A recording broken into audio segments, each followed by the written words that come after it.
이상의 본명은 김혜경으로 1910년 9월 23일 출생하였습니다. 이상은 집안 사정으로 3살 때부터 통인동에 있는 큰 아버지의 집에 들어가 살았습니다. 집안의 장손이었던 이상은 어른들의 기대를 한몸에 받으며 엄격한 환경에서 자랐습니다. 이상은 서울대학교 공대의 전신인 경성고등공업학교 건축과를 졸업했습니다. 본래 미술을 전공하고 싶었지만 건축과를 선택한 데에는 큰아버지의 권유가 있었습니다. 큰아버지는 국내부 기술관리 출신으로 기술을 배우면 배는 골지 않는다는 걸 잘 알고 있었습니다. 또한 당시 경성역, 조선 총독부 등 대형 건물들이 많이 세워질 때라 미래 전망도 밝은 직업이었습니다. 공업학교에 다닐 당시 이상이 유일한 조선인일 정도로 입학과 교육 과정에서 일본인과의 차별이 심했습니다. 하지만 이상은 불리한 조건 속에서 수석으로 졸업할 정도로 재능이 뛰어났습니다. 공업학교 졸업 후 이상은 조선 총독부에서 건축기사로 근무합니다. 지금으로 치면 국가직 9급 건축직 공무원에 해당합니다. 하지만 직장 내에서 조선인으로서 겪는 차별과 집안의 기대에 부응해야 한다는 부담감이 술과 담배를 가까이 하게 만들었습니다. 그로 인해 건강 상태가 약해지고 결핵 판정을 받게 됩니다. 직장도 4년 만에 그만둡니다.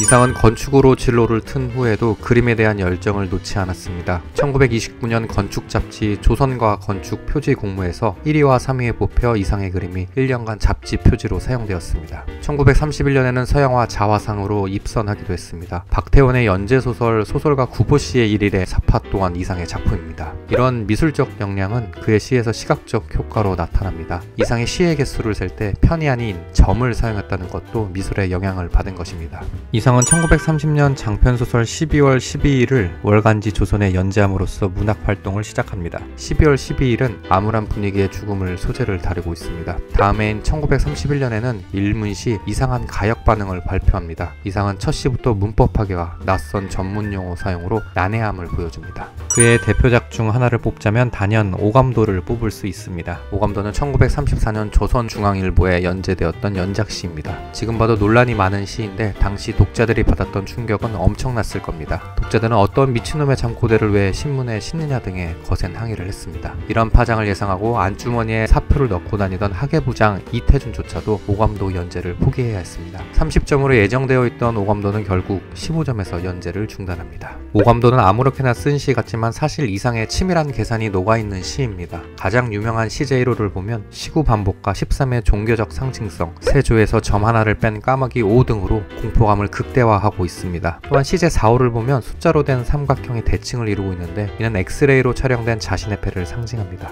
엑스레이로 촬영하면 좌우가 바꿔 보이기 때문에 숫자도 거꾸로 되어 있는 것입니다. 여기서 왼쪽 1로 시작하는 삼각형은 정상적인 패, 오른쪽 0으로 시작하는 패는 결핵에 걸린 패를 의미합니다. 그리고 밑에 적힌 날짜는 진단일을 나타냅니다. 이상이라는 필명이 정식으로 사용된 건 1932년부터입니다. 필명의 유래에 대해선 두 가지 설이 전해집니다. 하나는 건축기사로 일하던 시절 일본 인부가 성을 헷갈려 이상이라고 부른 것에서 유래했다는 설입니다. 또 다른 하나는 이상의 오랜 친구 구본웅이 오얏나무 재질의 화구 상자를 선물했는데 이에 보답하고자 오얏나무 상자라는 뜻의 이상을 필명으로 지었다는 설입니다. 학계에서는 후자를 정설로 보고 있습니다. 이상은 종로에서 다방을 운영한 적이 있었습니다. 제비, 학, 유구 등 여러 다방을 열었는데 모두 말아먹습니다. 이상은 친구들에게 사업이 너무 어렵다며 푸념한 적이 있었는데 이효석이 시인이 시를 써야지 웬 사업을 하냐며 핀잔을 주었다고 합니다. 구인회는 경향문학에 대항하여 1933년 결성된 순수문학 문인동호회입니다. 이상은 김기림과 정지용의 추천으로 구인회에 가입하게 됩니다.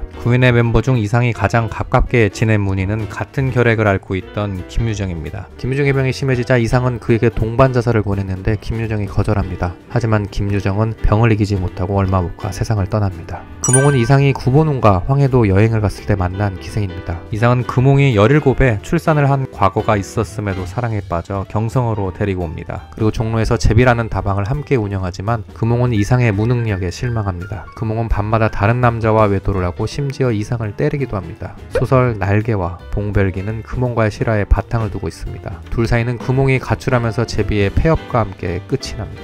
이후 이상은 여러 여자에게 차이고 1936년이 돼서야 이대 나온 여자 변동림과 결혼에 성공합니다. 이제 평범한 가정을 꾸리는가 싶었던 이상은 결혼 3개월 만에 서양 문물을 배우겠다는 이유로 동경으로 홀로 떠납니다. 하지만 동경 생활은 이상에게 실망스러웠고 품위가 더럽다는 이유로 경찰서에 구금되기도 합니다. 순탄치 못한 동경 생활 속에서 이상의 결핵은 악화되고 결국 1937년 28살의 나이로 일찍 세상을 떠납니다. 김유정과 이상의 눈을 감은 날짜는 18일 차이 사이에 불과합니다. 앞서 오감도에서 보셨듯이 이상은 독특한 언어 사용, 시각적 효과 등 새로운 실험을 자주 시도했습니다. 그리고 의식의 흐름 기법으로 기존의 소설과 달리 개인의 내적 심리에 초점을 맞추는 서술 방식도 도입했습니다. 기존 질서를 부정하고 항상 새로운 것을 시도하는 그의 도전 정신은 한국 모더니즘의 시작점이 되었고 한국 문학의 품격 또한 한 단계 높였습니다. 오감도의 숫자에 맞춰 이상의 생애와 작품 특징을 13가지 주제로 나눠 알아봤습니다. 다음 영상은 이상의 대표 소설 날개를 분석하는 시간을 갖도록 하겠습니다. 영상이 끝나기 전에 구독과 좋아요 부탁드립니다. 감사합니다.